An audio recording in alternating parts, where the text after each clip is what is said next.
啊？去東莞純玩2日只需要18蚊。係嘅，你冇聽錯，去東莞純玩2日只需要18蚊。旅遊金大美，開心到飛起。朝早我哋喺羅湖以及深圳灣口岸集合，車程大約半個鐘就會去到第一個行程深圳市博物館。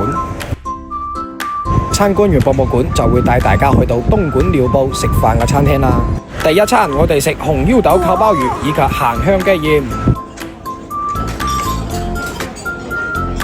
午飯過後就嚟到咗七彩花田，呢度唔單止有玫瑰花，仲有波斯菊、山角梅。當然最吸引團友嘅都係呢個草莓園。好甜啊！真香！夜晚我哋入住喺東莞常平錦泰酒店，酒店周邊非常之旺，無論係 KTV、沐足按摩、宵夜街、大型商場一應俱全。喂，仲有桌球打喎。第二日帶大家行過批發市場，就嚟到咗美食城食中午飯啦。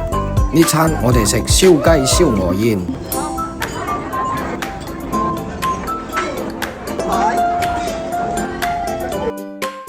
行程嘅尾聲，我哋嚟到東莞記憶步行街，呢度真係一個多元共生嘅騎樓文化社區。